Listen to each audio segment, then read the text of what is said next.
This episode is sponsored by the Hollywood Casino at Charlestown Races in West Virginia. Rounding out October entertainment is Charlie Crockett on the 18th and Queensryche on the 19th. Plus, don't miss a minute of football season. Join us in the sportsbook with a tailgate party on October 27th. Visit HollywoodCasino.com to see how you can reserve your package. Must be 21 to enter the casino floor and attend a show. Gambling problem? Call 1-800-GAMBLER.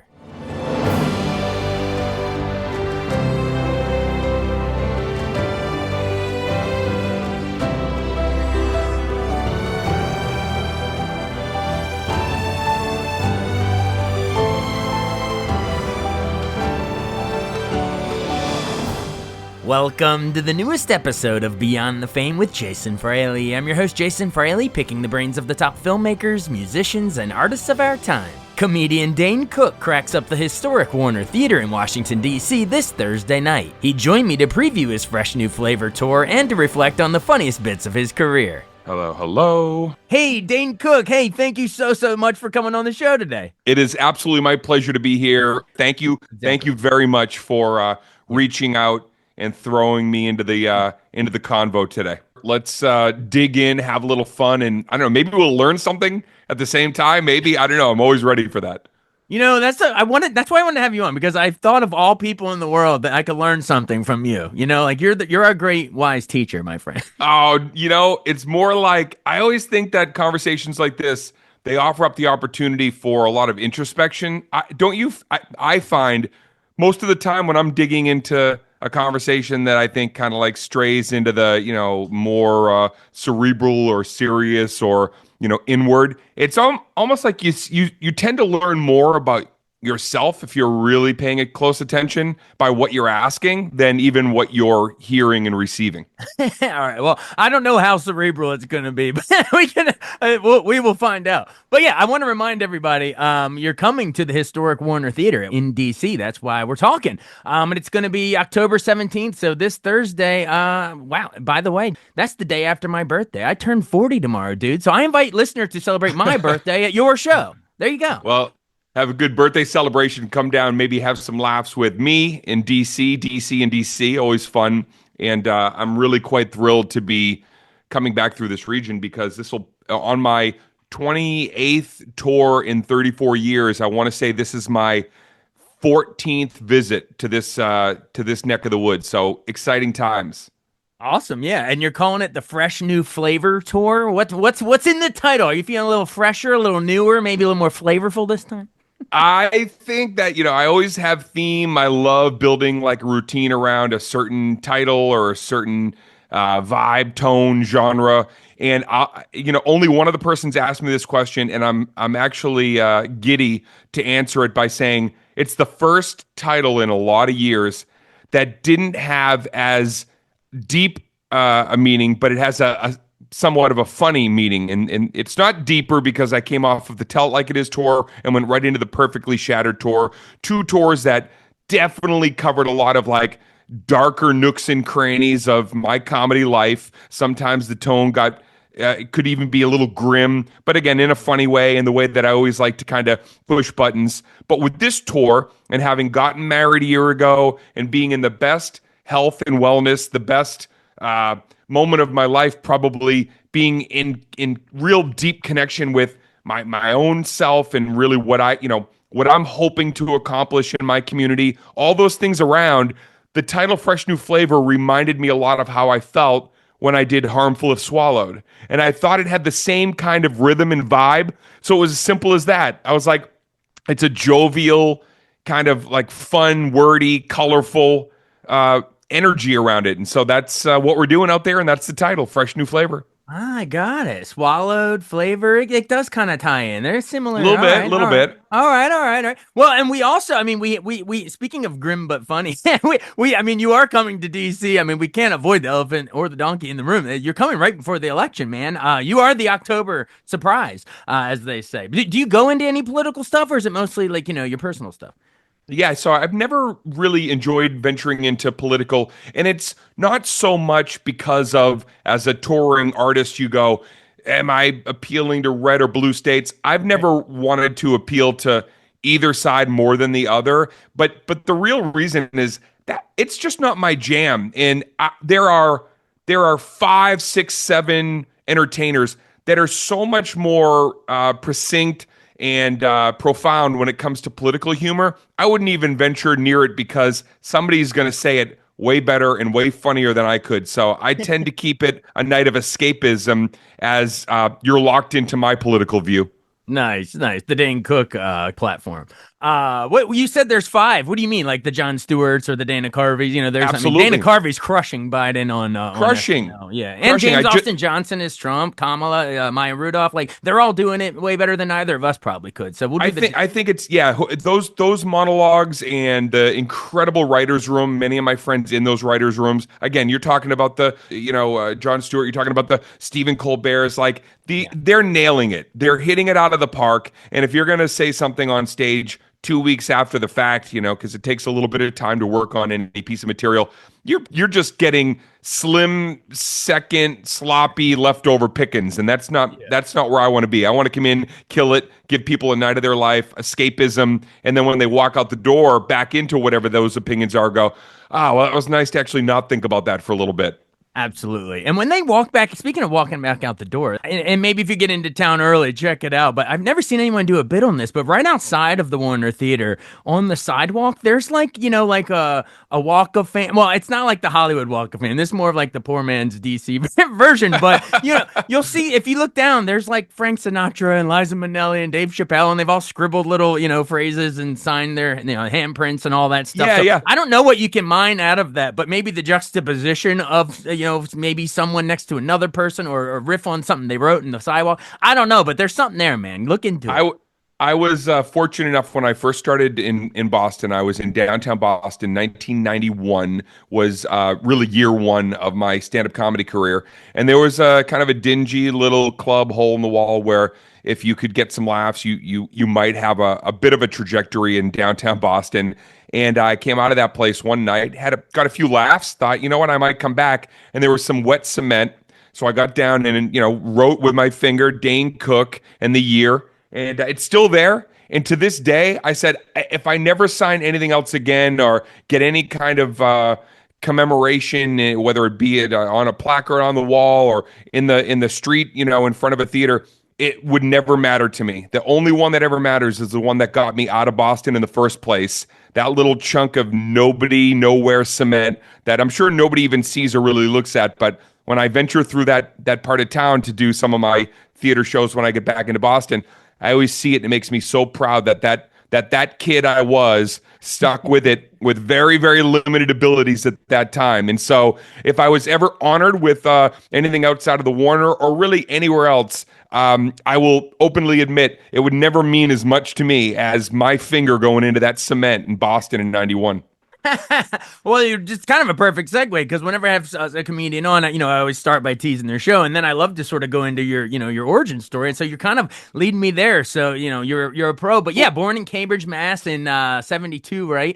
What were some of the funniest stuff that you had seen like when you were a kid growing up, or even a teenager? Like, what was like your I don't know, favorite comedy movie or stand up act? Was there something that you thought was the bee's knees back growing up in Mass? Yeah, Jason, I there was just a lot of funny people around me. First and foremost, there was people, even my parents. My dad was a very understated, but a ham. He was kind of like a almost like if you liked the humor of like Frasier on Cheers. Like my dad could throw out, bits without looking, he was non-pulsed. And my mom was very funny and animated and always kind of like had a, silly dance or something physical that she was doing to accentuate a funny moment. There was just humor always in and around me. Funny uncles, funny family. And I loved it because I was sort of a wallflower even within my family when I was younger, and they helped to bring me out of my shell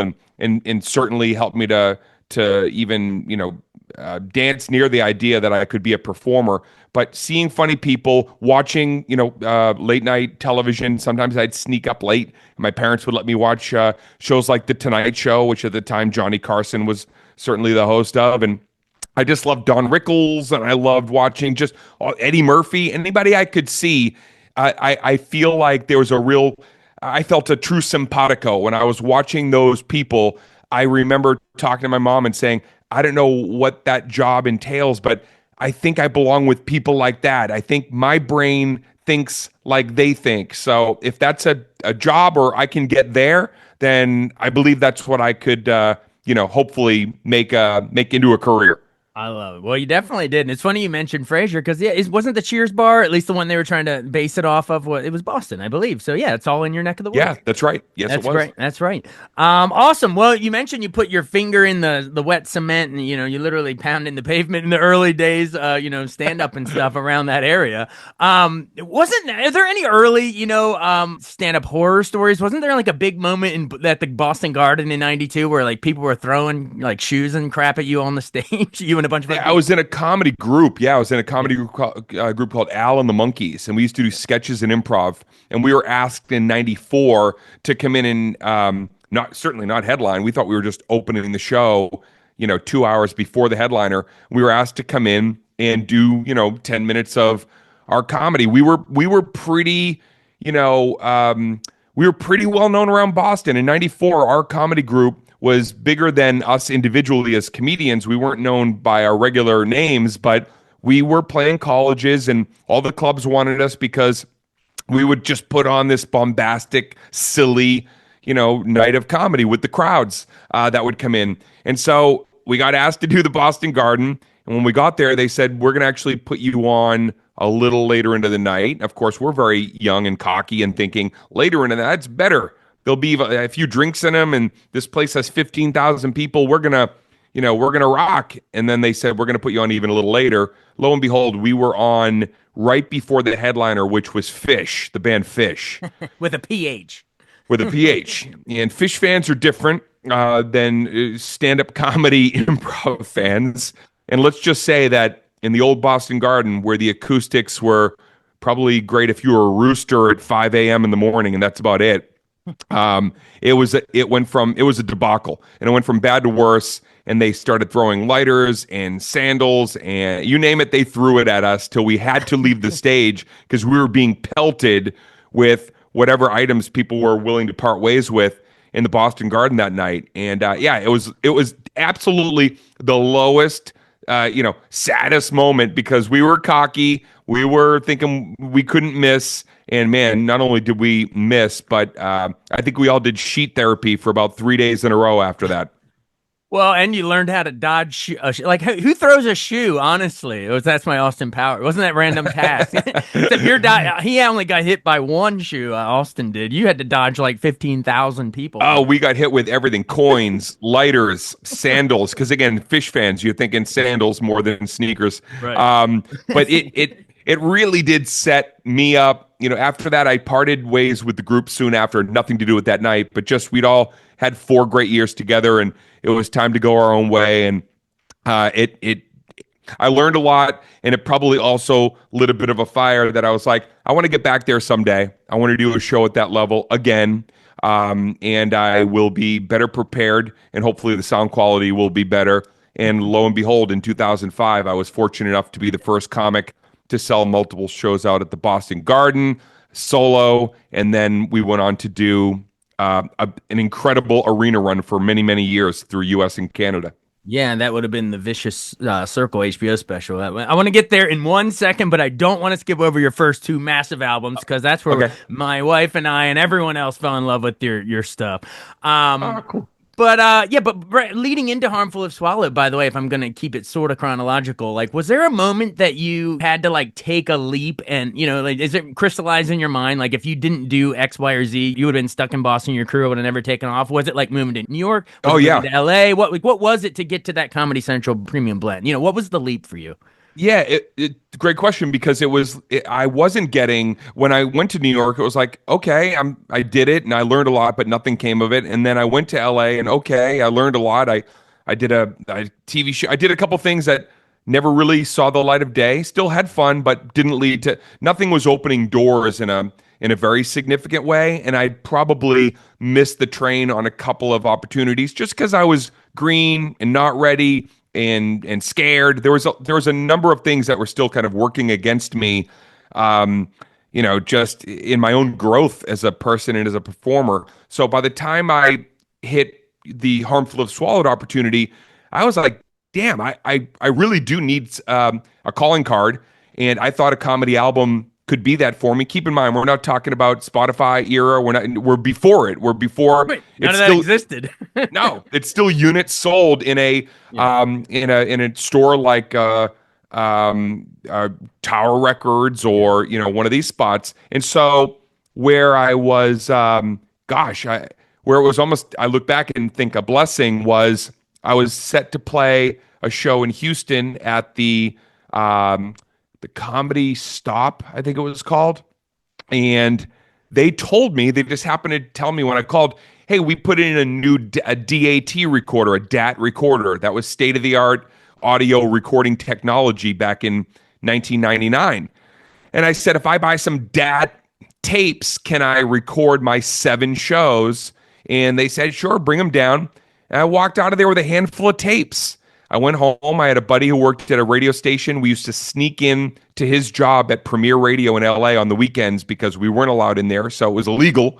And he cut my album together with me sitting next to him all weekend long. And we made Harmful If Swallowed on weekends with DATs. And I remember looking at that album when it was done, and I remember thinking it was very funny. I remember thinking it was a calling card.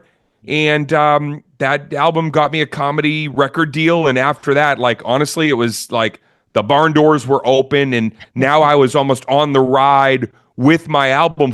I was finally following something that was a precursor to where I was going, which was that album. Absolutely. So yeah, so it was on a dad. So instead of dad jokes, you're making dat jokes, and it was, man, I was and that was a dad joke itself right there. But that came out when I was a senior in high school, man. So we were all eating up Harmful if Swallowed. I think it went platinum. But the big bit I remember was the BK Lounge, right? You probably had people coming up quoting back the Burger King drive-through To this day. To I this love day. it. It was this day. It's the muffled, it's the loud muffled and the low mumbled muffled, which I think was hilarious because the loud is like the proper no onions, fries, but then there's the low hard to discern, like pickles. You want the pickles? I think what I love about the bit to this day, and when people still bring it up, two things is two parts of that moment which are always like so alluring and exciting. Is number one, it was probably one of the first funny things that I thought of that I wanted to do in stand-up because I thought of it in 8th grade. I was coming off of a summer at 16 working at the BK Lounge. That's what we used to call it. That was what we all called it, working there.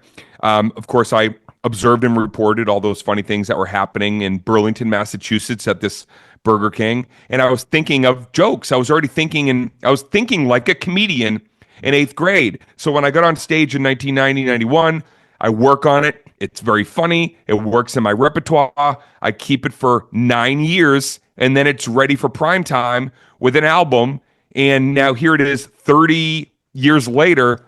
I'm still talking about it. And the thing that the second part that's so gratifying is those shitty speakers still suck at all the fast food places. It's true. It still works. The thing I've noticed, I'll pull up to McDonald's. They're like, "Would you like to order on the McDonald's app?" I'm like, "No, I'm in the drive-thru, dude. Like, why am I? I'm already here." Yeah. But that's great. Have it your way. You did it, man. All right. Well, then you followed up with the second out, Retaliation. We got to hit that in '05. I think that even went like double platinum or something. I think you were like the first comic to crack the Billboard top 5 since Steve Martin, Wild and Crazy Guy. There's some cool stats floating around. But I want to ask you, I think it was a double discer, and I remember disc 1 had the heist, the monkey, where, what was the line? You were like, oh, women think guys only care about sex, but what we really want to do is be part of a heist, like in the movie Heat. Yeah, Where's the van? And then you go into the monkey stuff of the only thing better than that if you had a monkey, and then you combine them. Like, is that the structure of a joke? Like, is you take our expectation of, men only want sex, for instance, then you flip it and say the heist, and then you add the monkey, and then you combine the two. You know what I mean? Like, is that like, talk about, like, the structuring of that? It's genius. Yeah. Okay. So I've always liked to, the key to anything. I learned this more later in life, but I think was circling, moments back then was, heart and humor, the heart and the levity and something concrete and something that makes you relatable and real, coupled with the absurd, twisted observations, the things that people think but don't say publicly. And I knew I was running the gamut of both, where it was like, I think I'm connecting with people. I'm connecting in my fans in a very real way because I'm available. I'm connecting with them in a very real way on stage because through improv, I'm available. It's a conversation, even though it's still a performance. There's formulaic. Then you come out of it and you banter, and that should be real. That shouldn't be me speaking in a character. That should be me relating to you in some way. Okay, now put the sheen on of outlandish, absurd, abstract, obtuse, a number of different, variables that go into the way my brain works, but also the way I think a lot of people think. Your public, it's a facade. Your public persona at work, your private facade, and the things that kind of quote get you off in terms of how you see the world through, like when nobody's around and nobody's looking or nobody's listening. Blending those two things together early in my career, I suddenly realized, oh, something like The Heist is like there's a bit of truth in there. Every guy is really a boy. We don't grow up until a little bit later in life. So I knew at that time, as still kind of a kid emerging myself, that it would work. And I will very quickly tell you one of the most incredible moments of my career. You just kind of tapped on, and I'll look back on this for the rest of my life. Is that piece of material when I was corresponding through MySpace, or what I now like to call TikTok 1.0. I was on TikTok, right. I was on MySpace, and I was corresponding with a lot of our military personnel. I have such a deep, deep-hearted respect. My dad served in Korea. I love military personnel. I love doing USO shows, and I would send my discs or whatever I could in kits and stuff over to our troops that were stationed at the time in Iraq. And I was corresponding with a few of the soldiers, and they shared with me one night we were in the middle, ultimately a firefight where sometimes randomly, the Taliban would be shooting at them, and you'd be shooting back, and you don't really know where or who's shooting at who. But one of the soldiers said, in the middle of a pretty intense firefight with bullets whizzing back and forth, one of the people just somewhere in the dark, one of the U.S. troops yelled, "Where's the van?